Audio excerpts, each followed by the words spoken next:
நண்பர்கள் அனைவருக்கும் வணக்கம். ராந்தி பகுதியில் நம்ம அடுத்த ஒரு வேலை, அந்த வேலை தொடங்க வேண்டி போயிருந்தோம். ஏற்கனவே நான் ஒரு வீடியோ போட்டிருப்பேன், நீங்கள் எல்லோரும் பார்த்துருப்பீங்க. ஒரு ஒரு கிச்சன் வந்துட்டு ஒரு ஒர்க் ஏரியா கட்டுற மாதிரியும், அந்த நம்ம வீடியோ தொடர்ந்து பார்க்குறவங்களுக்கு இது எல்லாமே புரியும். அந்த ஒர்க் ஏரியா கட்டுற மாதிரி, அந்த ஒர்க் ஏரியா வேலை முடித்த மாதிரியும் காட்டியிருந்தேன். அதே வீட்டில் தான் வீடோட 4 பக்கம் அதிர் திரிக்கணும். அதிர் திரிப்பதற்காக தான் ஒவ்வொரு வரி கல் வைக்கணும்னு சொல்லிட்டு ஏற்கனவே அவங்க வச்சுருந்த கல்லெல்லாம் ரொம்ப வீடோட நீங்கி இருந்தது.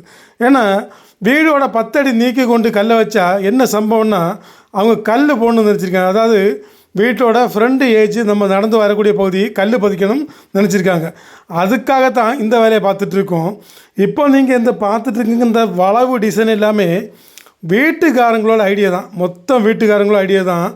வேலை மட்டும்தான் நம்மளோடது. அவங்க ஒரு இன்ஜினியர்கத்தால் அவங்களுக்கு உண்டு. அந்த மாதிரி வேலை அவங்க நுணுக்கமாக சொல்லி தந்தாங்க. அதனால் அதை செய்ய வேண்டிய கடமை நம்ம கடமை, சிறப்பாக தரமாக செஞ்சிட்டு இருந்தோம். ஆனால் இடைக்கிடைக்கு மழை வந்து நம்மளை குமைச்சிட்டே தான் இருந்து அதை மூடி வைக்கிறதும் எடுத்து மாற்றியதும் இது தான் வேலை. அங்கே எப்போவுமே அடிக்கடி வானம் கறக்கும், மழை வரும், மூட வேண்டியதுக்கும் திறக்க வேண்டியதுக்கும் இப்படியே பல காரியங்கள் அங்கே ஓடிக்கொண்டே இருந்த மழையினால் ஒரு வேலை எப்போவுமே கிடைச்ச வேலை சிறப்பாக தரமாக செய்தால் தான் அடுத்து ஒரு வேலை நமக்கு தேடி வரும். ஏன்னா இந்த வீட்டில் நம்ம வேலை சிறப்பாக செய்யும்போது இவங்க சொல்லுவாங்க, இந்த மாதிரி 2 பேர் இருந்தும் நல்ல வேலை பார்த்தாங்க அப்படின்னு சொல்லும்போது தான் நமக்கு அடுத்த வேலை கிடைக்கும். இவர் கூட என்ன சாப்பிட விழிச்ச பிறகு கூட வராமல் வேலை பார்த்துட்ருக்காரு. ஏன்னா மழை கருத்து கிடக்கும். அதனால தான் வராமல் இவர் வேலை பார்த்துட்டே நிற்கார். அவருக்கு இது ஒரு வேலை. ஏன்னா ஒவ்வொருவரும் ஒவ்வொரு டைப்பில் இருப்பார்.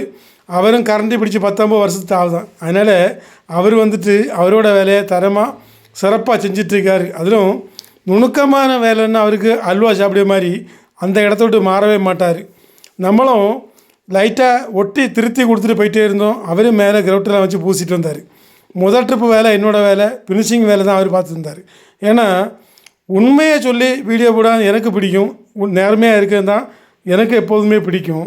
இன்னும் பார்த்திங்கன்னா இந்த வேலையை வந்துட்டு அவங்க வீட்டுக்காரர்களுக்கு எப்படி விருப்பமோ அதே மாதிரி பிசகு தப்பாமல் அப்படியே செய்து முடிச்சிட்டோம். வெளிநாட்டில் இருக்க அந்த வீட்டு ஓனரும் பார்த்துட்டு சிறப்பாக இருக்குது, வேலை நல்லா இருக்குதுன்னு சொன்னார் ஒரு வார்த்தை. அந்த ஒரு வார்த்தை தான் மன மகிழ்ச்சி. மண்ணெல்லாம் போட்டு ஓரளவு லெவல் பண்ணிட்டோம். ஏன்னா ஓரளவுக்காவது லெவல் பண்ணாமல் இருந்தால் கல் போட வரவங்க பெரிய ஒரு இதாகும். அவங்க மண் போட்டு கல் போடும், அதுவும் ரேட் ஆகும், காரியங்களாகும்.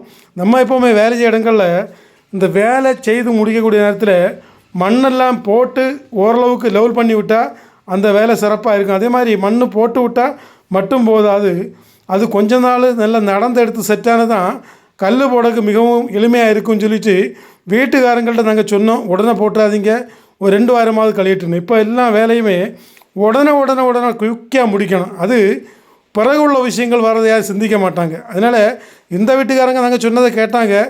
1 மாதம் கழித்து தான் கல் போடுற மாதிரி சொன்னாங்க. அப்போ அந்த மழையும் வெயிலும் எல்லாம் படும்போது அந்த மண்ணெல்லாம் உரைச்சி நல்லா திக்காகவும் நல்லா அருமையாக இருக்கும். இன்னும் கொஞ்சம் தேய்ப்பு வேலையெல்லாம் கிடக்கு. மழையின் காரணமாக தற்போதைக்கு இந்த வீட்டில் உள்ள வேலை நிறுத்தி வச்சுருக்காங்க. அதனால் இனி நம்ம மீண்டும் இந்த இடத்துக்கு வரும்போது மீதி உள்ள காம்பவுண்டு வேலை, தேய்க்கிய வேலை, கொஞ்சம் அலற சில்லற வேலையெல்லாம் இருக்குது. எல்லாமே நாங்கள் பார்த்துருவோம். இனி திங்கக்கிழமை விட்டு அடுத்த சைட்டை தேடி நம்ம போகணும். அதுக்கான பயணங்களை தொடங்கணும்னு சொல்லிட்டு வேலை சாதனங்களை எல்லாம் கழுவி எல்லாம் எடுத்து வச்சு சுத்தம் பண்ணி ஒதுக்கிட்டு அவங்களுக்கு காலையில் அழுக்கப்படக்கூடாது, நீட்டாக இருக்குன்னு சொல்லி முன்ன கொஞ்சம் பாறைப்பொடியெல்லாம் வாரி போட்டு எல்லாம் சுத்தம் பண்ணிவிட்டு வேலையை முடித்து கிளம்பிட்டோம். வணக்கம் நண்பர்களே.